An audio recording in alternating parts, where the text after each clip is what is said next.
We've talked before about the prospects for graduates as they enter the workforce, and a recent New York Times article highlighted some of the difficulties students will face related to AI and a slower job market. They also cited a study by the New York Federal Reserve, which we've reviewed previously but was just updated. And the study tries to look at what happens to applicants with a degree as they apply for jobs and whether their occupation requires it. Well, we thought, all right, we've looked at some numbers. Let's take a second look at them. And so we're going to be talking today about the issues with unemployment and underemployment. Hello, and welcome to Of Significance, the podcast that overemploys me. I'm your everyman host, Brent Buck, right here with your favorite data experts in mind. It's Dr. Steve Bronars and Dr. Nathan Woods. Nathan, Steve, how are you? I'm doing fantastic. Thank you, Brent. I'm underemployed, but I'm doing okay. Okay. Lay out for me. That joke never gets old. Never gets old. Economists, there's some economist out there who's just slapping his knee. Working hard or hardly working for economists. Okay. Lay out for me what is different now. I know that you've done a data review. Help the audience understand what we're talking about. Okay. There are two things that we'll talk about here. One is about we'll spend a little time on the unemployment rate, which is like you're looking for a job and you don't have one, and then you're counted as unemployed. And that unemployment rate for this group that the New York Fed has identified, age 22 to 27, college degree, has ticked up a little bit in the last few years, and it's now a bit above what it is in the overall population. So it's 5.7%. And to me, the important thing is it's about 1% higher than it was in the 1990s, when it was around like 4.8 on average. It depends on the year. And so it has ticked up over time, while the general unemployment rate has kind of gone down. And in particular, the unemployment rate for like people with a high school degree or less has actually gone down since the 1990s. So it's kind of moving in the opposite direction. So one question is, why is that? What's going on? And then the other one, which we'll spend more time on, is the underemployment idea, which is, are you in a job where you don't really need a college degree for that, even though you have a college degree? And why is that seem to be as high as it is in this New York Fed study, which they say 40% of recent college graduates are in those jobs where somebody feels like you don't need a college degree for that. Well, let's start with the unemployment rate. So I know that we generally, I remember my economics classes would say 5% is the natural rate of unemployment. That's kind of the general goal. 5.7 versus 4.6, or, to me, it seems like we're pretty close. Is this actually something that we would have cause for concern over, or is this with margin of error? It's been pretty consistently. Each month, there's a margin of error on that.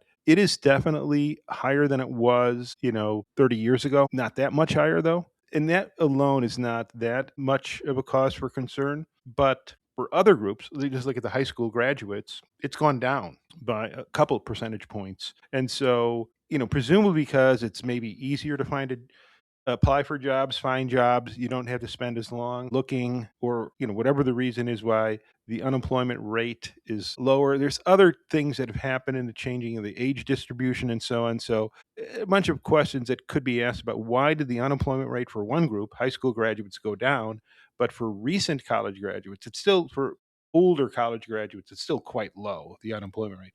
We're talking about the people relatively recently out of school. And I think the reason why it resonates now is because of the discussion of AI and things like that. I don't think that's really true. Yeah, and the expense of schools and, people talking about, is it worth it? Can you pay off your student debt? Exactly. And we've talked about some of that stuff in the past too. But I think that's what gets wrapped up in these young, recent college grads. So I think if it stayed at 5.7, people would be like, well, it's a little high, but not. I know that every generation looks at the next generation as being lazy complainers. Could it be the case that they're correct this time? It's not just the next one. It's every single subsequent one. Yeah. And the prior one. Right. Could they be just right? Maybe they're just lazier. You'd get, if you were given that commencement speech, I think you'd get booed off. Oh yeah. I'd say AI, just AI, and then they'd throw rocks at me and I'd get off. I think that one of the fastest growing groups in the labor force are people that have a graduate degree.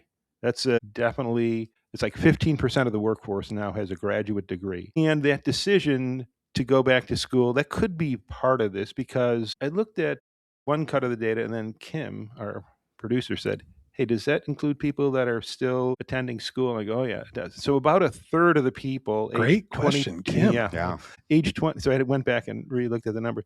About a third of the people that are 22 to 27 with a college degree are going back to school for something. They may not ultimately get that graduate degree, but they're enrolled in school. And so that's different than it was 30 years ago. And maybe that has something to do with it as you're transitioning into some career path and you may not be there yet, because just because you're not enrolled in school right now doesn't mean it's not in your plans in the near future. And I think, Nathan, as we were talking, like, well, especially if you can't find a good job, Yeah, that's a motivator. seems like I a gotta great get- idea I to gotta go get back to more school. Yeah. Yeah. So it's a complicated thing, but I think it's not enough of a difference to be that alarmed by it, but it is a noticeable increase from 30 years ago. So what's the deal with underemployment? Because as people start to become, I think, a little bit more aware of the different ways we measure employment, everyone loves to bring up disaffected workers or underemployment. I think more people are thinking about this as a potential problem. Well, before Steve answers that question, I think he should answer the question: are you, in fact, underemployed? But let's not get. It's not all about me. It could be. It could be. I mean, you do have a podcast, so in a weird way, It really should be. it really is. It really It should is be a way right. of showing I Yes. do want to make things about me. Yeah. And by the way, listeners, I am saying that about myself as well. The question of whether or not you need a college degree for a job or be required is a little bit subjective. And so the New York Fed study relies on some survey where they go to people who are in jobs and go like, hey, do you really need a college degree for what you're doing? And I think we can all say on some days we're going like, no, I don't. And if they talk to you on that day, that might be Do your I answer. need a degree Right. for this? Wait, And then- hang on. I'm getting a call right now from that person. Yeah, right. But more importantly than that, there are, a finite number of job classifications in like the CPS data or the census data or even any kind of Department of Labor data set. So there are a bunch of people that are called the same thing.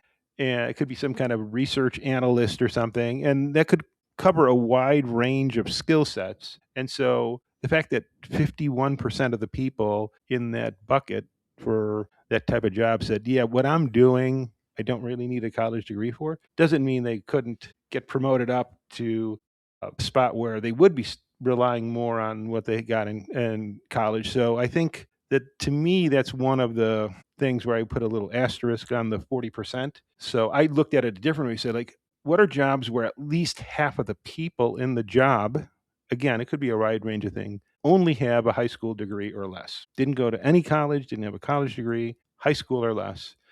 And 3 jobs pop out at the top of that list: waiter and waitress, cashier, Pilot. and fast food Oh, worker. surgeon. Yeah. And fast food worker. Those jobs, I think we could say, you probably don't need a college degree for that. And so then I said, well, what majors kind of feed into those jobs? Because until you really see, which I'm sure if you looked in the fine print of the New York Fed study, what are these jobs that you don't really need a college degree for? Some of them, could have this range of skill sets that are required. And so for many of the people you don't, but many of the people you do. And so it's kind of a mixed bag. So that's what I looked at to see like what majors are feeding into that and what majors are pretty successful in getting jobs. And we talked before, like nursing, accounting, those are going to be, you're going to get a job in your field. And some of these majors, pretty hard to do so, at least initially. So with these kinds of jobs, waiter, cashier. Good work not picking on any of those particular majors. Oh, yeah, Steve. sorry. You really held back there. Yeah, not for long though. With positions like a waiter or a cashier, I could easily imagine a scenario where someone has some higher level degree. They don't need it to be a waiter or a cashier, but that position is very clearly for them a holding position. They're either trying to get some other job or it is very temporary. Is there anything to the fact that the Federal Reserve, in doing this as like a series of snapshots, might not be getting the same group of people who are in those positions at each point in time? Yeah, I think that I'm going to give you the list because Nathan kind of spurred me onto this. Underwater basket weavers. Yeah, we have number 1, composition and rhetoric. Number 2, drama and theater arts. Number 3, studio art. 4, visual and performing arts. 5, film, video, and photographic art. Those are the 5 majors most likely that you'll end up out of school waiting tables or, flipping burgers or at a cashier. And I think you're right, Brent, that in a lot of these, they've chosen a career that there's an uneven path to success ahead. You have to be available for the auditions, tryouts. And if you took a job that you really had to invest a lot in, maybe you wouldn't be as available. So we're not talking about a huge number of people. These three jobs I talk about, that's about 6% of all jobs. About 9 million people are cashiers, fast food workers, or waiters and waitresses. About 6% of the workforce. In all of these college majors, it's more than that. So they're disproportionately, so if you go to a restaurant, you should ask your wait staff, are you like a theater major? Probably in New York, that'll be true a lot, in Los Angeles a lot. But not in Bemidji. Probably not in Bemidji. So they may be like, this is what I expected. This is part of the path. And when I talked to Superfan Mark about this, our Mark here, Saxton, he said, what about like 10 years later? What are they doing then? And I go, I got to look at that for the next episode we talk about it, which I think is kind of what you're saying. If you follow the people over time, which you can't really, but we could look at people in their 30s that were theater majors. Yeah.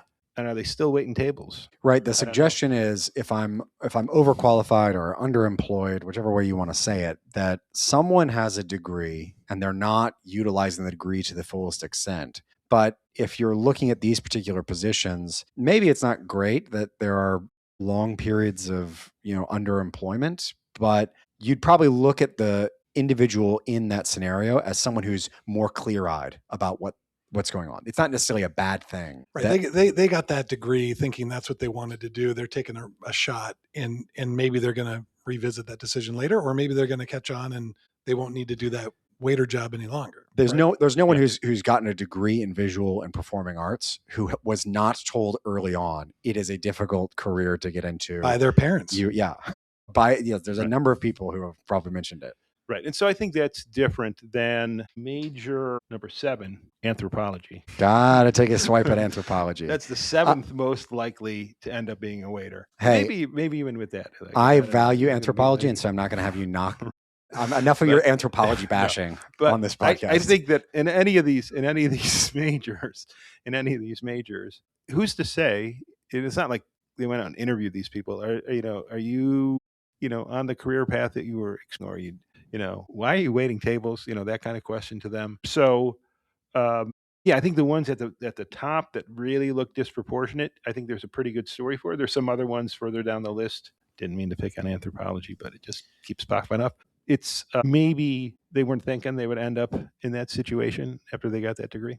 I do feel like Mark's question's a really good one because we talk about this a little bit with the discussion around the raising the minimum wage rate and all of that kind of thing. And one idea is that if you are in that minimum wage rate job for a really long period of time, that is different from if it's, kind of a transitional point. You're relatively younger, you're taking a job as you're going to school or doing something else that fits in with your plan. And then you move on to the next thing. So if somebody is the anthropology major or the fine arts major and waiting tables, but 10 years later, they've improved that situation, then I think it's not as concerning, I think, as what the article would lead you to believe.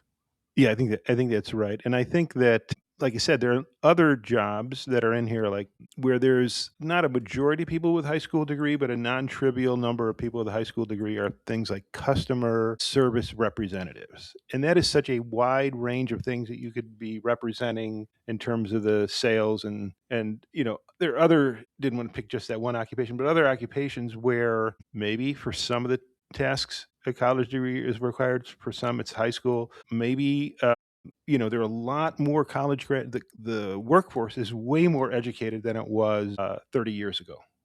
I said, the fastest growing group is the graduate students. Relatively fewer high school graduates and high school dropouts who are participating in the labor force. Lots of people with some college, lots of people with college degrees relative to, not even that long ago, 30 years ago. And so, the expectation might be for some of these jobs that, we expect people to have a college degree for this. And maybe we didn't, 25 years ago.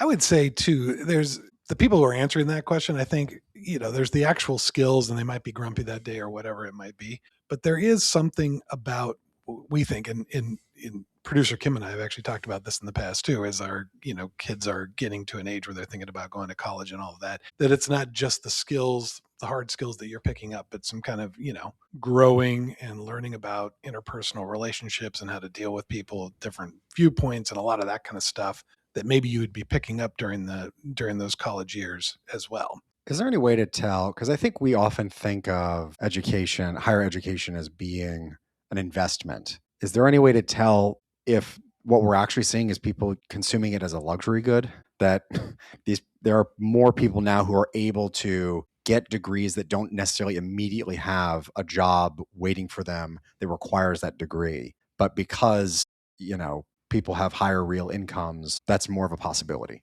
I do know that, I don't know the answer to that question, but I do know there have been studies, a number of studies showing that different degrees appear to have different rates of return. And so in a big data set like the American Community Survey, which is what I used to do some of these calculations, you do know what somebody majored in college, the occupations they're in. And so, yeah, some degrees have a higher rate of return than others. And I'm not sure how much the mix of college majors, what the kind of degrees they're getting, is that different than it would have been 25, 30 years ago? But that would be kind of getting at that question. Is the mix skewed a little bit more? We know more and more people are going to college. Are they getting these degrees that, I don't know if it would exactly how to characterize it, but historically have had a low financial rate of return? I don't know the answer to that question, but it's a good question. I've got a question for you. If I'm a business and I see that more people have college degrees and apparently there are people who are mismatched, that they're underemployed, couldn't I just require everyone have a college degree when I'm trying to hire people? Couldn't I just set that as like a threshold, regardless of whether or not it was necessary, just to get better employees? And by the way, who cares what they think about whether it's necessary? Yeah. Yeah.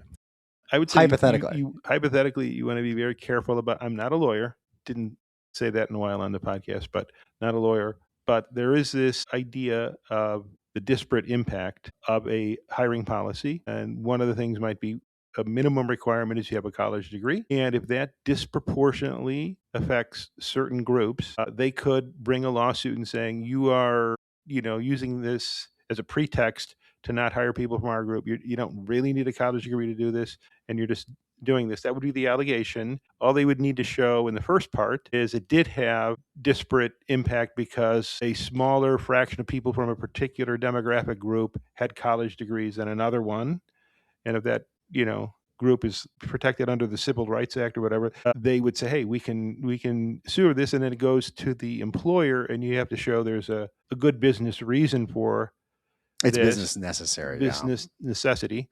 And then if you do that, then the plaintiffs could come back and say, well, maybe there's another way to achieve that same end that doesn't have the same kind of disparate impact. And so that there is a set of lawsuits that are based on that. And the landmark Supreme Court decision was in 1971 on this Griggs v. Duke Power, where they required just a high school degree, and the court said, you don't really need a high school degree to do this job. And so from that point forward, there have been these lawsuits that say, you got to think carefully about whatever the requirement is. So I think it's possible. It seems that you might be thinking that, but be careful about that if you're an employer. And just to go back to the thing I was saying before, where maybe a college degree is not just the hard skills, but it's a proxy for some kind of like ability to interact with people in the workforce, or to fill out paperwork, or something, be a grown up. But you could maybe say you have to be at least 22 years old. That is not age protected. So That's right. You could discriminate against, and I mean like, or take that again. No, I mean in the sense of differentiate between younger and really young workers and say, I'm not going to hire people unless they're a particular age, and that would not be protected. How often does the Federal Reserve update this survey? Quarterly. So you'll hear it from us in a quarter when they give us the new numbers back. In a quarter, I'm going to have the answer to how many waiters in their 30s were drama majors. That's right. I'm also going to look at, like, in New York City and Los Angeles, is it even higher? It's got to be. It's got to be. Yeah. I think I'm going to spend it's a bold move, promising the listening audience some content of a particular stripe and variety. But I like it. Let's do it. We've got a quarter to figure it out. Yeah. I appreciate that. And I get paid a quarter to do it. Well, that's been this episode of Significance. This episode's been brought to you by Edgeworth Economics, a leader in economic consulting, and with the help of our producers Kimberly Krewald, Ryan Deal, and Brian McLamara of Brand Ready Media, with music by Armwell Lang. Thanks for listening, StatPack, and always remember to check your assumptions.